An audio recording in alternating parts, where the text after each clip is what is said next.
When I was younger, my grandma used to do my braids. 3, 2, 1, 3, 2, 1, and again and again. She used to say, "Take care of your hair, my love, it defines your beauty." I looked up in the mirror and saw a pretty, beautiful woman in braids. But I thought it was in my reflection, my perception of myself. I didn't feel comfortable in my body. Those tight braids felt heavy on my head like intruders. My hair had become rough, lost its shine, and had split ends, like the split ends of my gender. At 10 years old, I knew I was different. From infancy, we have been told that we have to fit into the boxes of different identities: religion, caste, and the most important, who a boy or a girl is. One of the first things that we do when we meet someone new or pass someone on the street is to choose as to which gender box they fit into. Let me ask you a question. When did you find out about your gender? A lot of us here might not even have thought about it, given that we have been very confidently told about our gender at birth in the name of sex. When I was exploring my sexuality and my gender, I realized that I couldn't fit anywhere. I couldn't fit into the codes and norms of femininity or masculinity. I sometimes felt as a woman, sometimes as a man, sometimes as both, and sometimes as none. At the age of 16, I came out first to myself about my identity and then to the people around me. And that was when I got in terms with my whole gender and sex war. And I realized that you don't have to be a man or a woman just because your body says so. As Simone de Beauvoir says, one is not born, but rather becomes a woman. Think about it. Well, I was born a female, but didn't become a woman. When I was born, my parents were very happily told that I was female. Now that they told the world that I was female, people behaved with me as they would do with any woman. But later I realized that I couldn't fit in. I realized that I felt like a man sometimes, felt like a woman sometimes as both and sometimes as none. I was gender fluid. While my sex was female, my gender was fluid. And I realized something very important, that gender is a spectrum and anybody could fall anywhere.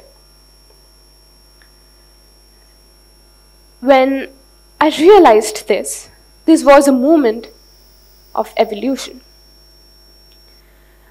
All of us have faced identity crisis when we were growing up. Life goes to a metamorphosis and we question everything, ourselves and the world. We get over this stage once we have had our share of experimentation, got inspired by media, and found love and acceptance in ourselves and the people whom we love.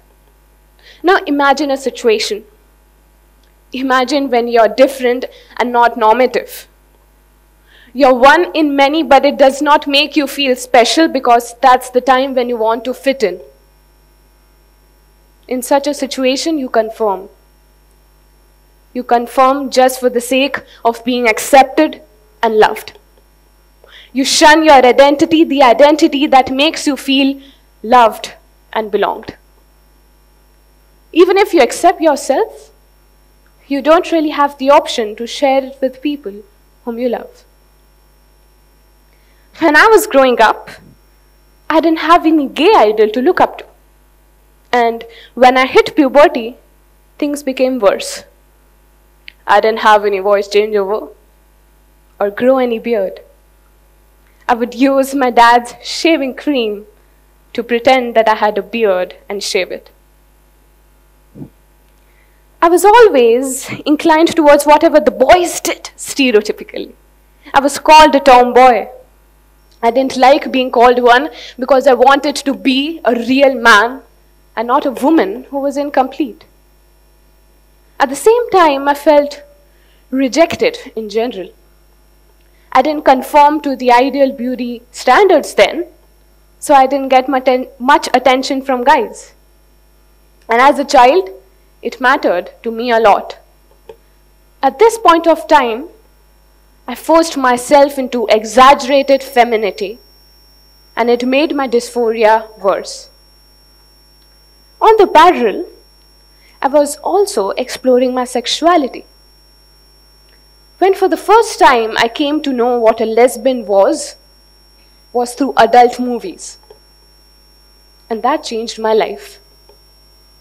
It introduced me to my identity, which I later accepted.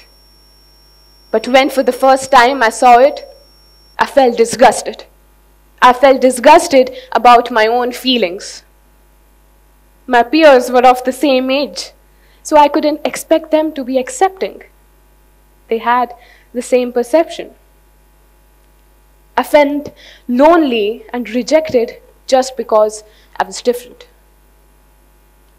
I also got into a relationship with the guy, but it made me feel all the more suffocated. I realized that hiding my identity was hindering my dreams. I've always dreamt big. I've dreamt to be the change. A new journey had started. The journey of acceptance. And this journey started with me getting a short haircut. I remember that the day when I left my home for a haircut, my mom gave money into my hands and her fingers held onto mine for a bit too long. She said, "Make the cut look decent. Make sure it's something that you can carry every day, and don't forget that you're going to Nani immediately after that, so your grandma is going to see it." I left my home feeling courageous, as if prepared to go on a battlefield. It was just a haircut. I realized that the society had made my hair such an important part of my life. What made it so hard for them to let me go some inches of it?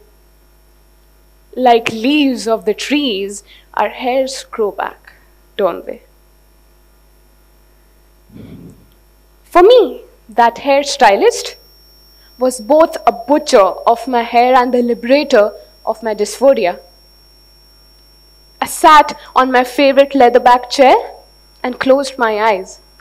I could smell the fancy shampoos and conditioner and hear the metallic snips of his scissors and feel his gentle fingers gently pivot my head to get the best angle. After a few snips, I heard a crunch.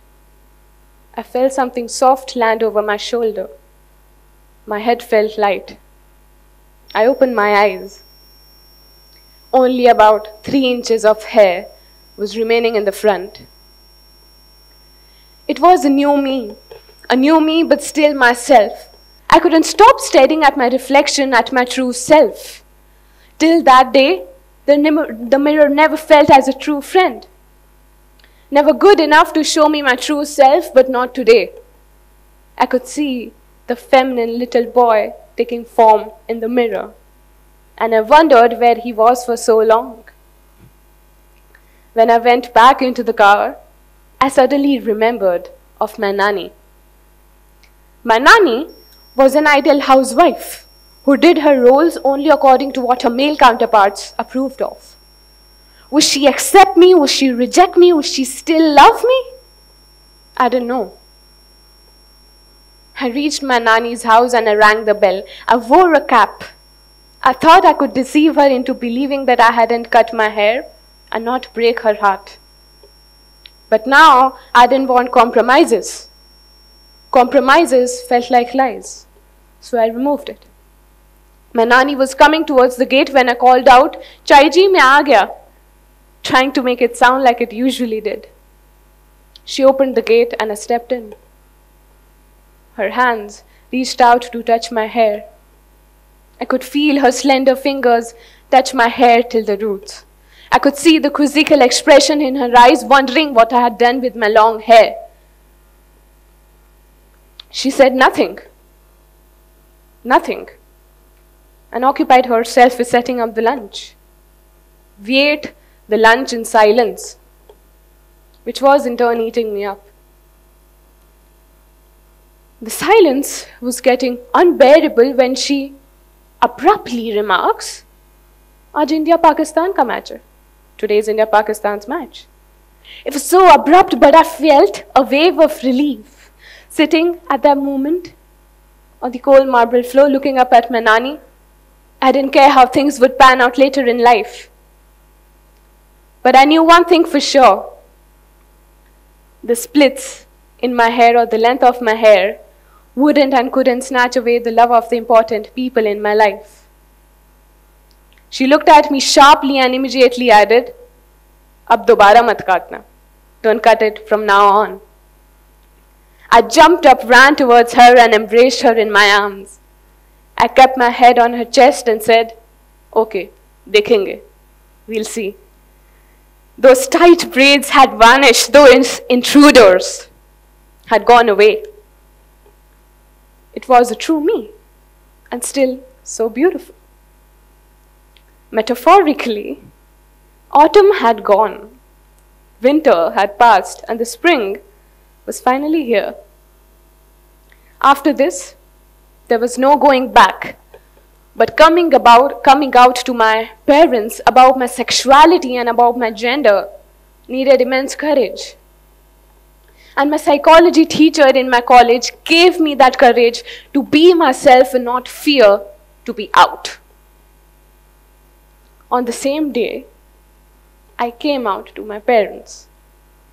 Sitting in the silent room, I said, "Mom, Dad, I'm gay. Sorry to disappoint you." Do you know what they said?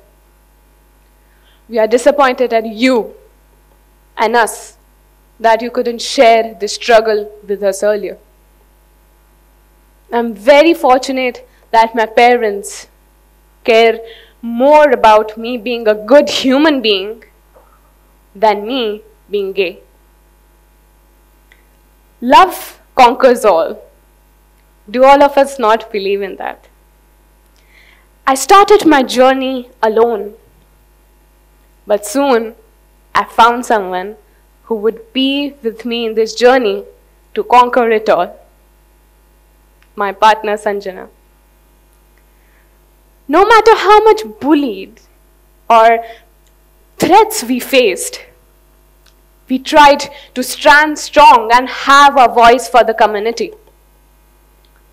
I've been kicked out of a moving train just because I stood up for a Hijra person.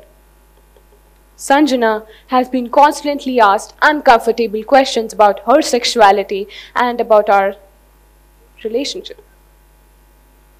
People love stereotyping, boxing, and discriminating when someone tries to get out of what's normative. And when I say that we fit ourselves into boxes, it's really important to understand what these boxes are. These boxes aren't stringent, sealed boxes. These are boxes that give you a sense of identity. Sometimes it's important. For me, it was really important to find an identity box for myself. But for someone else, it might not be. The only question and the difficulty arises is when people form their own opinions and ideas about who should fit into which box. It takes away the whole essence and meaning of having an identity. It is a safe space where you can be yourself and not fear. All of us love a cloth or a fabric that we won't let go. What the society does is to take us out of it forcefully because they feel that it's worn out. It does get difficult to understand the whole LGBTQAI plus community and also gender binaries because of the stringent ideas that we have for so many years. But all you have to do is be decent human beings and respect differences. Abhish Mathew, one of a very good comedian, said, "You don't have to get it. You just have to respect it." All of us here, there would have been one moment in your life where you would have stood in front of the mirror and said, "This could be better. This could be beautiful." Let me tell you one thing. I've been there and I've seen that differences exist in each and every one of us. And we need to learn to cherish it. These differences make us unique. And being unique is your superpower.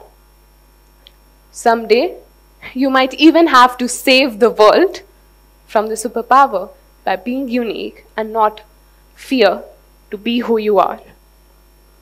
So let's not fear to fit into different identity boxes and then unite. My grandma has accepted me and my short haircut. So now she makes sure that I feel beautiful and complete in my body. She somehow still manages to do the braids in my short hair. 3, 2, 1, 3, 2, 1, and again and again. Thank you.